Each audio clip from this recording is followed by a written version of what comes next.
Este é o canal do Saião, onde existe bastante reflexão e muito conhecimento para conversar sobre a vida, a história e a tradição. Pois é, hoje nós vamos esquentar a cabeça aqui. O negócio está muito louco, como vocês já perceberam.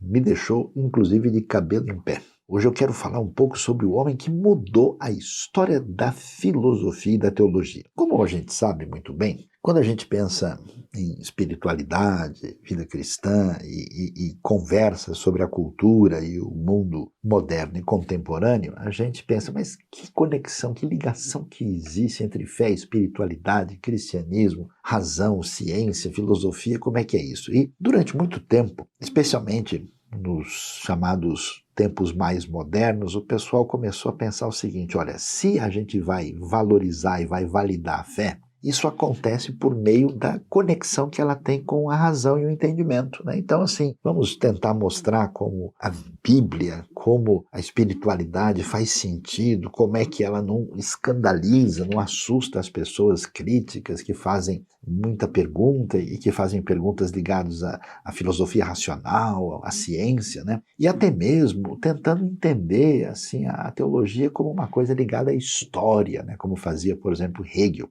Então, a coisa caminhou muito nessa direção, até que surgiu um indivíduo, e é curioso, é um indivíduo um tanto quanto assim introvertido, muito marcado por experiências difíceis, de angústia, de sofrimento pessoal, uma vida assim, é praticamente de alguém que sofria profunda depressão em muitos momentos da sua vida. Ele era um indivíduo que se revoltou contra o tipo de cristianismo que ele conheceu, e ele inclusive dizia que era muito influenciado por Georg Hegel, né, o grande filósofo historicista dos tempos modernos, né? E esse homem chamava-se Søren Kierkegaard.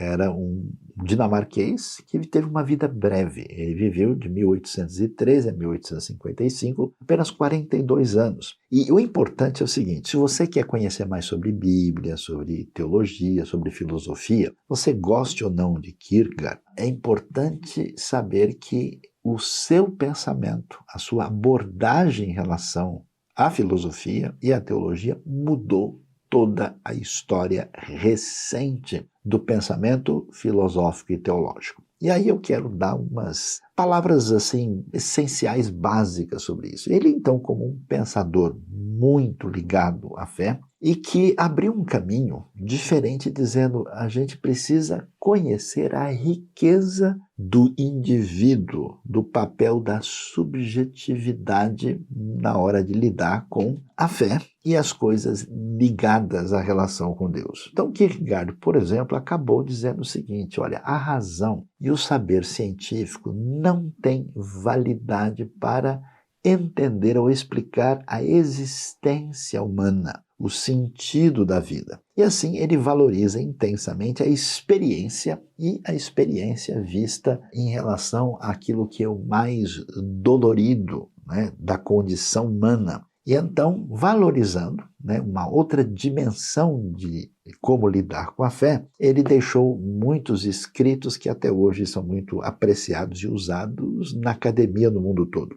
A sua obra O Conceito de Angústia, publicado em 1844, o famoso texto, né, Temor e Tremor, de um ano antes de Conceito da Angústia, e o Tratado do Desespero, né? Kierkegaard gostava de dizer que o desespero é a doença mortal da qual não se pode morrer. Quer dizer que o ser humano, sendo sincero e nitidamente lidando com a realidade de que ele é apenas um ponto no universo, ele tem um ser muito limitado, né? E ao mesmo tempo ele não pode ser o ser absoluto, ele vivia nessa angústia, no que ele chama de desespero existencial. E a proposta de Kierkegaard é que a existência não é redutível à lógica, ou seja, a lógica não consegue explicar essa dimensão humana. E então, o que ele disse? Ele disse que os seres humanos são divididos em 3 categorias. Ele diz, primeiro, surge um indivíduo que ele chamava de estético, ou seja, a pessoa que vive a vida despreocupadamente, simplesmente achando que deve fazer aquilo que acha gostoso na hora e não pensa em nada.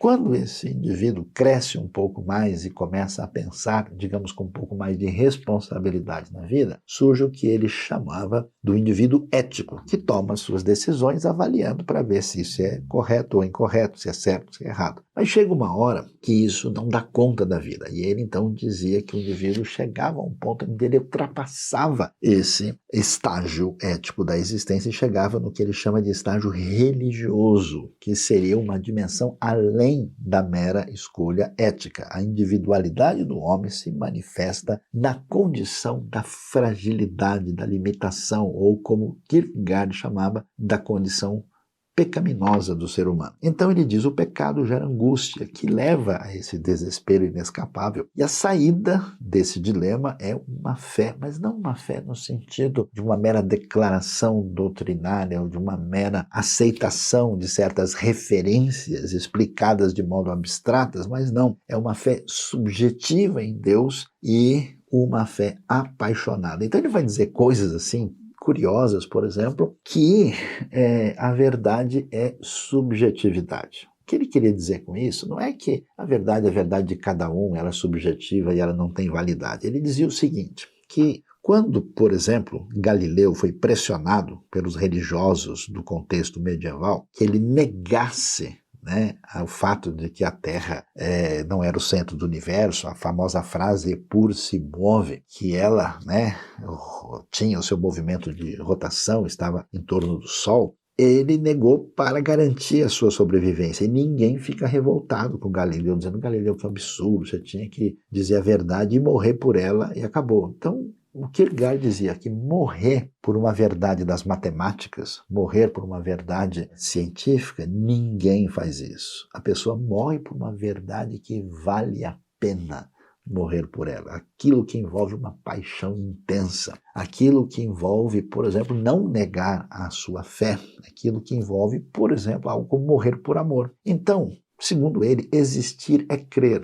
A verdadeira fé não está ligada à instituição igreja, mas se relaciona com um estado de crise existencial constante. Não se trata de ter fé ou de conservá-la, mas de vivê-la.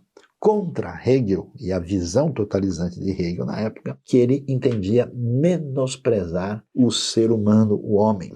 O que existe não é o conceito de sofrimento, mas sim pessoas reais que sofrem de verdade. Você percebe? De tal maneira, a teologia e o pensamento e a filosofia se tornou tão abstrata, racional e dominante que Kierkegaard é uma voz que se levanta para construir o que a gente pode dizer mais ou menos uma espécie de filosofia teológica do coração. Então ele dizia que a fé é o ponto nevrálgico da existência, como da própria filosofia. A fé não se reivindica, ela é experimentada, acontece num mergulhar de uma busca sem fim. Ela procede da solução desse desespero existencial que, como nós dissemos, é chamado a doença mortal da qual não se pode morrer. Nesse sentido, Kierkegaard vai dizer que a fé é como um salto como quem, usando uma metáfora atual, como alguém que pula de um bungee jump, assim, um salto que ultrapassa a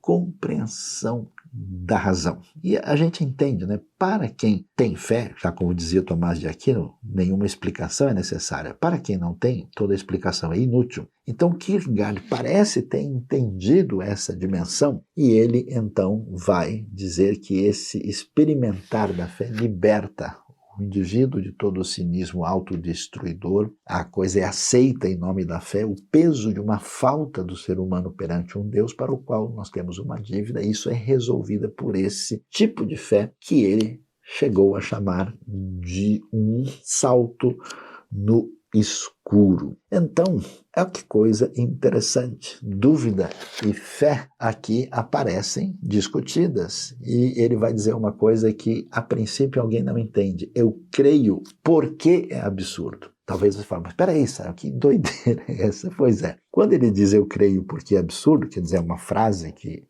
já vem desde a história da Igreja Antiga, é que o objeto da fé não é uma coisa racionalmente delimitada pela razão. É algo que ultrapassa isso. Então, a maneira de se lidar com aquele conteúdo está em outro departamento. Assim como alguém ama, por exemplo, não ama por razões técnicas explicadas e tal.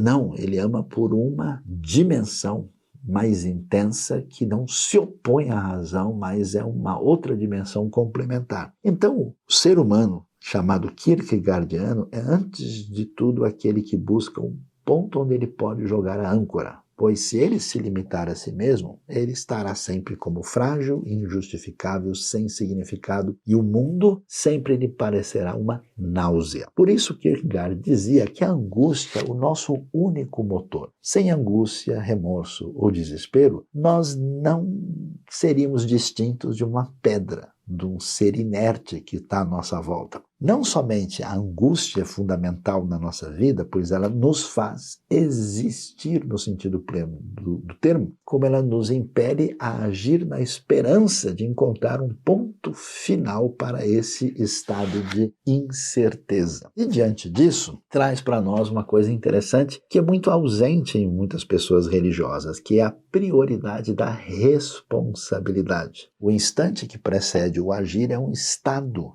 equívoco para o ser humano. Atenção, existir, dizia Kierkegaard, é escolher. Mesmo quando não escolhemos, escolhemos não escolher, ou seja, a realidade é inescapável. Por isso, Kierkegaard vai dizer uma coisa interessantíssima. A existência é, antes de tudo, uma paixão. Tudo deve ser feito com paixão.